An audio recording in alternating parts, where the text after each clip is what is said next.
Entram em cartaz hoje 2 dos filmes mais aguardados do ano. Barbie, de Greta Gerwig, conta a história da icônica boneca loura. Já Oppenheimer, de Christopher Nolan, tem como personagem principal a mais destruidora arma de todos os tempos, a bomba atômica. Apesar dos filmes terem temáticas diferentes, ambos protagonizaram uma espécie de guerra de popularidade nas redes sociais. Antes do lançamento, inspiraram paródias e uma infinidade de memes, por vezes juntando a Barbie e a bomba na mesma imagem. Os lançamentos ocorrem em meio a uma longa paralisação de atores e roteiristas em Hollywood.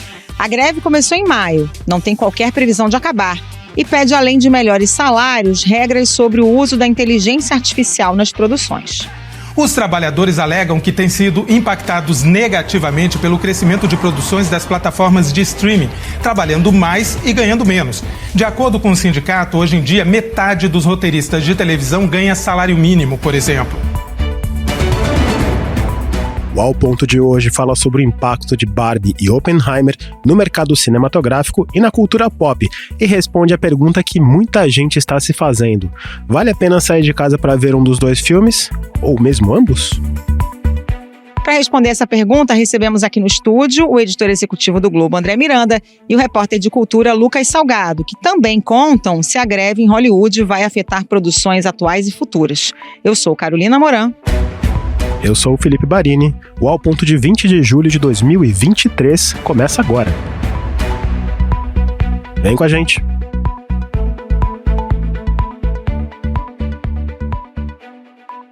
André Miranda, Lucas Salgado, bem-vindos ao Ponto. Hoje a gente não fala de política, a gente não fala de nenhum tema pesado, a gente fala de cultura pop. Hoje chegam aos cinemas 2 dos filmes mais badalados antes mesmo do lançamento, Barbie, de Greta Gerwig, e Oppenheimer, de Christopher Nolan. Teve todo esse frisson, a gente ia falar de frisson, rede social, batalha, quem é melhor, mas vocês 2 já viram o filme e aí eu espero um veredito de vocês. Vale a pena sair de casa pra ver? Só um parênteses, a gente fala de política, a gente fala de temas pesados, tanto num filme quanto no outro, né? Assim, acho que, enfim, os 2 filmes têm um hype muito grande, teve marketing muito forte. Esse lançamento no mesmo dia não é à toa. Eu tenho certeza que os 2 estúdios conversaram ali e falaram: vamos fazer um lançamento casado e fazer esse teste. Nada em Hollywood é por acaso. Eu gosto bastante do Oppenheimer, não gosto tanto de Barbie, por motivos sobre os quais a gente vai conversar. Acho que o Lucas discorda um pouquinho de mim, mas acho que assim, são filmes que viraram acontecimentos, e hoje pra gente sair do cinema por conta da cultura de streaming, só filmes acontecimentos nos fazem sair do cinema, infelizmente, enfim, virou isso. Então vale a pena ver, sim. Eu também, nesse sentido eu concordo, né? Eu acho que a gente tem que ver, eu gosto muito dos 2 filmes até, são 2 filmes muito diferentes entre si, e até por isso eles acabaram juntos nesse fenômeno Barbenheimer, né, que as pessoas estão chamando. E é isso, como o André falou, essa coisa parece uma coincidência, mas não é, envolve muita estratégia. Tem gente que fala que foi até uma vingancinha da Warner de tentar atacar o Nolan, que rompeu com eles depois de 20 anos, mas acabou sendo positivo pro Nolan também. Então acho que os 2 filmes estão surfando nessa onda e eu acho que como público também é interessante, assim, justamente como o André falou, nessa onda do streaming, né, a gente ter eventos assim na sala de cinema é bem interessante. Eu, como uma única mulher aqui desse podcast, já vou puxar um papo cabeça sobre feminismo aí em relação a Barbie, claro, né, não dá pra falar desse filme sem tocar nesse assunto, porque a gente olha pra Barbie por 2 ângulos. Tem gente que acha que a Barbie é um ícone feminista, porque afinal de contas ela podia ser tudo, né, piloto de avião, mergulhador, enfim, e tem gente que acha que a Barbie é um ícone super excludente, porque durante décadas era uma boneca super magra, super loura, depois a Mattel até criou outras coleções com mais diversidade, né? A Primeira Negra foi 20 anos depois. Pois é. O filme aborda, ele toca nessas questões, e de que forma toca nessas questões? Sim, ele toca nessas questões, isso tá lá. O filme é, digamos, um conjunto de piadas que a gente já viu em outros lugares, e aí eu tô fazendo um comentário bastante crítico, que a gente já viu em outros lugares que aborda essas questões, sim. As 2 teses, inclusive, estão lá, tanto de um símbolo de empoderamento feminino, quanto de uma perpetuação, de uma perpetuação nociva de um arquétipo feminino que, enfim, que é obviamente irreal, né? As 2 coisas estão lá. O ponto é o quanto toca nessas questões. O filme é da Mattel. A produtora do filme é a própria Mattel. E a Mattel não vai querer, enfim, fazer uma autorreflexão extremamente profunda que vai fazer as crianças ou adultos saírem do cinema e falar: caceta, por que eu gostava tanto de Barbie? Isso não vai acontecer. A Mattel quer vender ingresso e quer vender brinquedo, quer vender os desenhos animados da boneca, enfim, quer vender tudo que está associado ao produto pop. Então, eu acho que, pra mim, um dos problemas do filme é esse. A gente tem uma expectativa gigante para um live action que vai discutir um personagem tão icônico na história e fala, pô, eu quero uma coisa diferente sobre isso. E eu acho que o filme, ele é uma comédia com cenas muito engraçadas, com ideias boas, só que ele é só isso, é só um filme rasteiro sobre um personagem que é muito mais complexo por todos os motivos que você falou. Então é isso que eu desgosto do filme, ele não se joga realmente nessas questões, nessas reflexões. Não, nesse sentido eu acho que a gente vai até concordar, né, porque eu acho que a palavra-chave aí talvez seja expectativa, né, eu acho que a gente não pode criar de fato muita expectativa, porque é isso, é um grande filme de estúdio, é um mega blockbuster, é produzido pela Mattel, como você falou, então o filme ele se vê nesse meio, nesse confronto entre ser um filme de discurso e um filme de produto, né, então essa disrupção eu acho que funciona no filme até. Eu acho que o filme acaba jogando elementos para as pessoas refletirem e também ao mesmo tempo se divertirem. Então ele não é super profundo, de fato, mas também não acho que ele é completamente raso. Então como ele também tem o potencial de alcançar muita gente, eu acho que ele acaba se tornando relevante, até no sentido de empoderamento e de representação, sabe? Eu tenho achado esse movimento. A gente vê muita gente indo de rosa assistir o filme. Muita gente. É claro que tem o lado mercadológico aí, né? Também. Até o Google ficou rosa. O Google ficou rosa, o Starbucks tem um latte rosa, então tem cinema com pipoca rosa. Então tem o lado mercadológico, mas também tem o lado das pessoas também se unindo para ver esse filme e aproveitar junto essa história também. Então isso eu acho bem legal.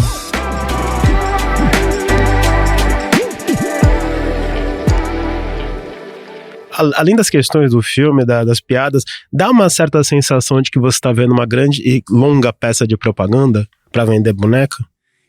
Esse é o ponto. Um pouco a gente falou no início, nada em Hollywood é feito por acaso, sem ter 1000 estrategistas por trás, pensando o que você vai fazer, o que vai ter cada diálogo.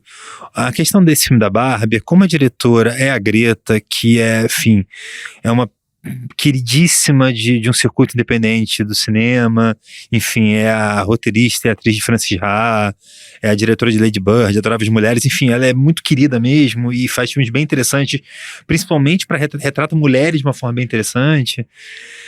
Havia essa expectativa que o Lucas falou, a expectativa era muito grande do que viria em relação ao Barbie. Só que Hollywood é um filme de estúdio, é um filme com a empresa dona da Barbie por trás. Cara, assim, eu acho que a Barbie vai vender como nunca. Eu acho, assim, sendo muito sincero, o filme é bom?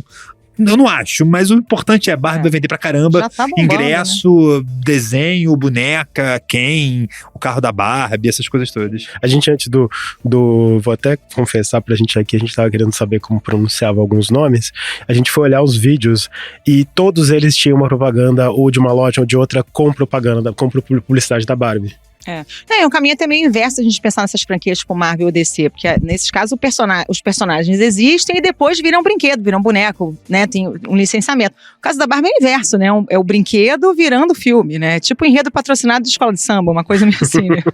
É meio por aí. Mas é curioso, porque dentro desse conceito de fazer o filme de uma boneca, eu acho que ele até consegue ser um produto orgânico, sabe? Eu não senti como se fosse uma propaganda de 2 horas de uma boneca, sabe? É brincadeira que tem até tem um produto, tem uma propaganda de um carro no meio de uma perseguição de carro, que você sente muito mais essa propaganda do que as outros minutos que estão tentando vender a Mattel, sabe? Então eu acho que eles inserem bem a Barbie dentro dessa história e criam um universo bem legal. Não tem como falar desse filme da Barbie antes da prévia do filme da Barbie, dos meses e meses dessa batalha de mídias e memes que inundaram as redes sociais. Vocês dois, vocês saíram do cinema com a sensação de que há mais material para fazer memes com esse filme? Ou seja, a onda Barbie no Twitter, no Facebook, no Instagram não acabou ainda? Eu acho que vai ficar bem forte a partir de agora, que as pessoas realmente vão assistir ao filme, né? O filme, ele tem cenas que são engraçadas, tem muitos atores famosos, então tem personagens ali que vão marcar. Tem Dua Lipa participando do filme, por exemplo, como a Barbie Sereia, né, se não me engano. A Barbie Sereia. Então, eu acho que esse tipo de coisa vai mexer muito com os fãs. E como a gente já viu, ele tá recriando uma Barbie mania, né? Isso é muito.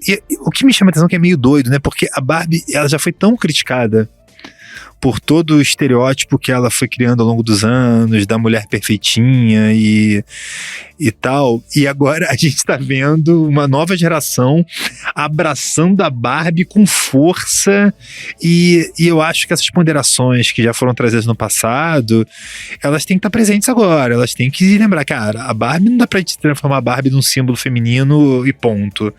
Tem muitas questões ali por trás dessa boneca, desse ícone pop, que foram nocivos durante muito tempo para muitas meninas, e eu acho que a gente não pode nunca esquecer disso, a discutir essa Barbie mania que vai estar voltando com força total. Agora, muitos memes, a gente já comentou, juntando a Barbie com o Oppenheimer, acabou que virou um combo ali, quase de divulgação.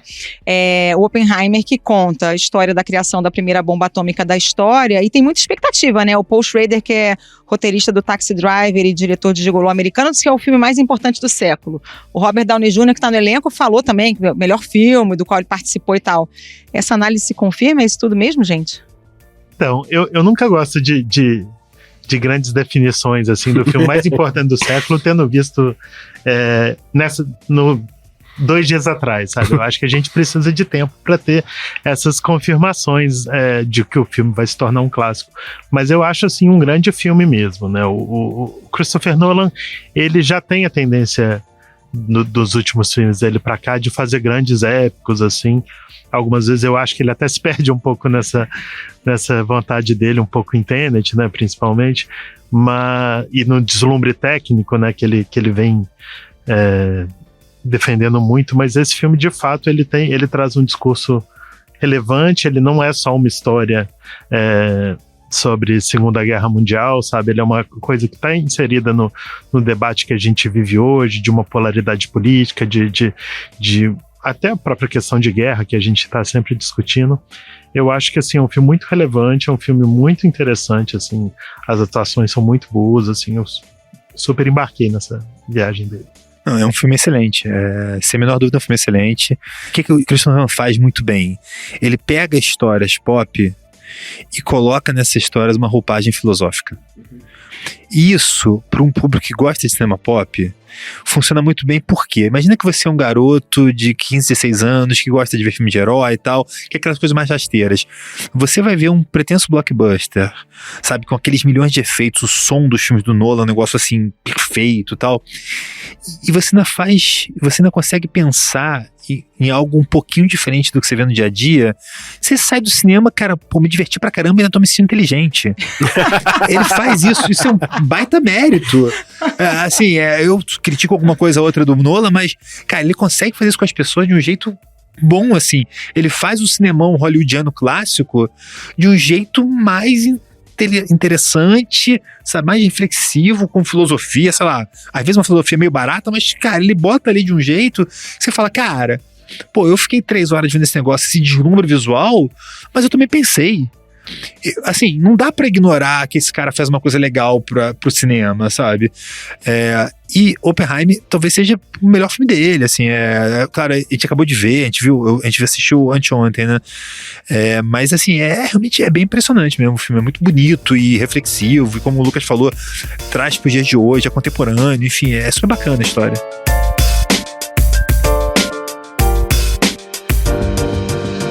Vladimir Putin disse que tem uma variedade de armas de destruição, algumas mais modernas que a de países da OTAN, e que sem dúvida vai usar todos os meios caso a integridade territorial da Rússia seja ameaçada. Isso não é um blefe, destacou Putin. O presidente invasor disse que os países do Ocidente passaram do limite e que eles tentam fazer uma chantagem nuclear contra a Rússia. Queria até mencionar essa contemporaneidade. Ele foi lançado no momento em que guerra nuclear voltou ao noticiário, em grande parte por conta do presidente Vladimir Putin. Nosso personagem aqui do Ao Ponto em vários e vários episódios, inclusive ontem, esse filme, ele faz algum tipo de reflexão sobre como é viver nessa nova realidade em que a bomba atômica existe e ela pode ser usada?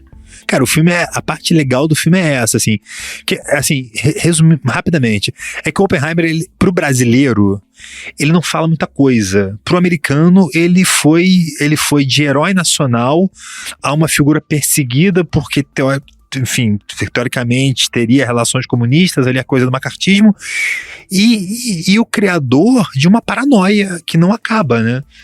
Então, assim, beleza, esse cara, ele lidera a equipe que vai criar a bomba atômica, que mata, sei lá, entre 130 mil e 220 mil pessoas em Hiroshima e Nagasaki.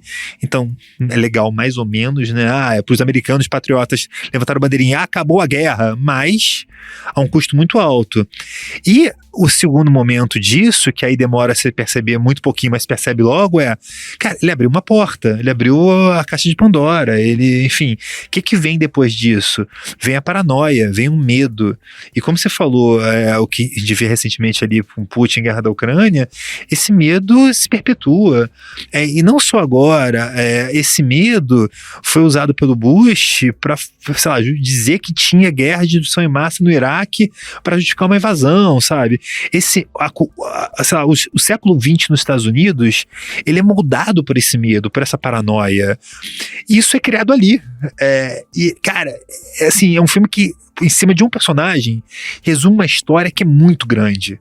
E isso que é muito bacana no filme. Apesar do personagem não ser tão famoso no Brasil, mas esse medo é famoso no mundo inteiro. Então é muito bacana como ele constrói isso, como faz a gente pensar em tudo que acontece depois ali de 45, quando a bomba é lançada. E é interessante a forma como ele, mesmo contando a história de uma guerra, mesmo talvez pretensamente sendo antibélico, mas sem ser panfletário, sabe? Ele joga reflexões para o espectador abordar, sabe? Pro espectador acolher. É uma coisa no sentido, ele fala muito porque o Oppenheimer tem um pouco, não é spoiler, né? É história. Tem um pouco e de achar que a bomba talvez significasse uma possibilidade de paz, porque ninguém ia querer repetir aquilo, e que aos poucos ele vai vendo que na verdade deu início a uma corrida armamentícia, né? Então é muita coisa que a gente vê hoje, essa disrupção. Tinha até um discurso militar americano da Segunda Guerra Mundial que é a guerra para acabar com todas as guerras. Isso está muito no filme, está total no filme, é super importante. Agora, falando em guerra e explosão, o Nolan é meio contra efeitos especiais gerados por computação, né? Tem explosão nuclear no filme? Funcionou? Ele explodiu alguma coisa de verdade mesmo? Não, ele explodiu não uma bomba nuclear, claro, né, mas ele fez uma explosão simulada, assim. Inclusive, os atores deram depoimento de que foi quase uma não atuação, porque todos se assustaram lá na situação, mas ele é muito eficiente em termos técnicos, sabe? É muito impressionante. É muito curioso. A cena da explosão não é um retrato da explosão na guerra, né? É um teste que mostra no filme, e é muito impressionante mesmo, mas é curioso que você fica muito impactado pelo uso do som, né? Como o André falou, ele usa de forma muito inteligente, porque ele vai construindo aquela cena com uma música, e quando a bomba explode é quase um silêncio perturbador quase para o espectador. Então ele é muito eficiente nesse sentido, e eu acho que o espectador que está esperando essa cena da explosão vai curtir. Agora, tem esses dois, agora fazendo um recap dos dois, eles foram lançados no momento que a indústria tenta recuperar o tempo perdido na pandemia. Tem algum sinal de que esses dois filmes possam ser aqueles bons e velhos blockbusters? Acho que sim, a Barbie sem a menor dúvida. A Barbie acho que já é campeão de pré-venda, e eu acho que o Oppenheimer nos Estados Unidos, sim, também vai muito bem nos Estados Unidos, com certeza. Aí tem que ver como é que vai ser no resto do mundo, porque é um filme de 3 horas, é um personagem que é muito famoso lá, mas eu não sei se esse título Oppenheimer vai fazer um sucesso nos Estados Unidos. Se fosse nos anos 80 no Brasil, o título no Brasil seria O Pai da Bomba Atômica, né? Cara, porque a gente mudava os títulos, lembra? Pô, mas se colocar esse título hoje, acho que as pessoas vão. Exatamente, muito melhor. Seria muito melhor, fica aí essa dica. Sempre mudava esse título de filmes, né?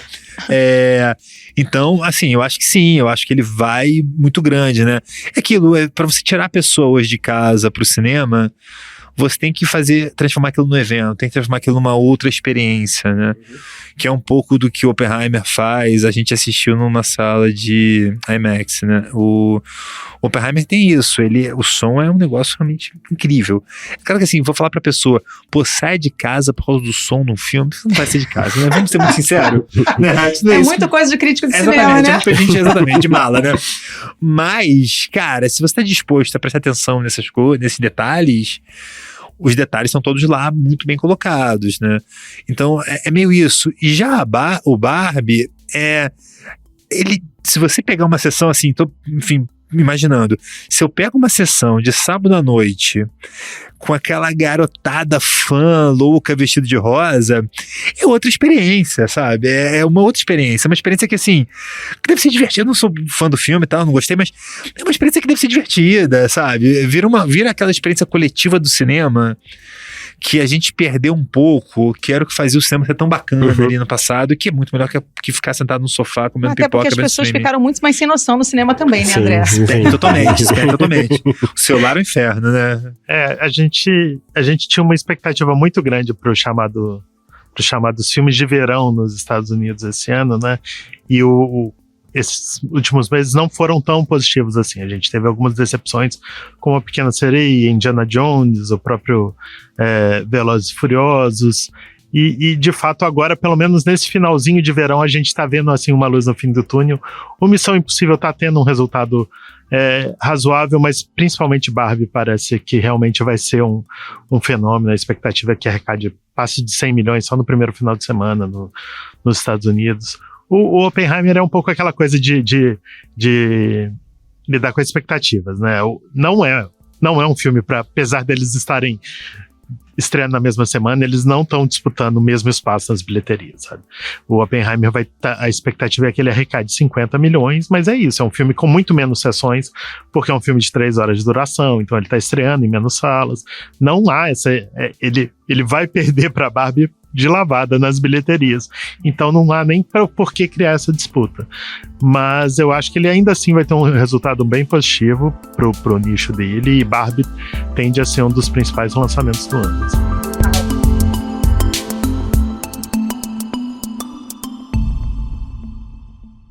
Esse pano de fundo todo aí tem a ver também com a greve dos roteiristas e dos atores, né? Os estúdios ainda estão lidando com essas perdas aí da pandemia, não conseguiram se recuperar, e os atores e roteiristas dizem que eles têm grana sim, que os CEOs ganham salários milionários e estão nessa queda de braço. Em que pé que está a situação? Tem algum acordo aí no horizonte, ou a gente deve ver essa greve ainda por mais algum tempo? É difícil dar alguma certeza do que vai acontecer, enfim, já houve, eu lembro quando eu cobri uma greve de roteiristas e, sei lá, 12 anos, foi uma 2007 mais até, né? Então, há uns 15 anos, 16 anos, foi uma greve gigante, que demorou pra caramba, pararam as produções. A diferença hoje é que as produções são muito maiores por causa do streaming, né? Tem um volume de produções é muito maior por causa do streaming, né? Então, isso afeta muito mais. Eu acho essa greve especificamente muito interessante, mais do que dos outros anos, porque é uma greve que discute modelos de negócios do cinema. O streaming muda a forma que os contratos são feitos, né? No pré-stream você tinha janelas, que a gente chama no cinema, que são as janelas de lançamento. Então é desde o cinema, né, que sempre foi a primeira janela, e você tem lá o número X de semanas para a segunda janela, que era TV paga, ou não, era o videocassete no passado, enfim. Você vai naqueles processos, até chegar, sei lá, o avião, uma janela, passa, enfim. Havia essas janelas. E aí, nos contratos, cada janela, o ator, o roteirista ganhava uma participação por cada uma dessas janelas, então você tinha ali a sua receita, era montada por isso. O streaming mudou isso. O streaming, muitos desses filmes, dessas séries, são feitas só por uma janela só, que é o streaming. E acabou. E o contrato, eventualmente, é eterno, porque aquele filme é da Netflix. Então, Netflix ou qualquer um desses produtores, dessas empresas de streaming. Então, cara, você faz um contrato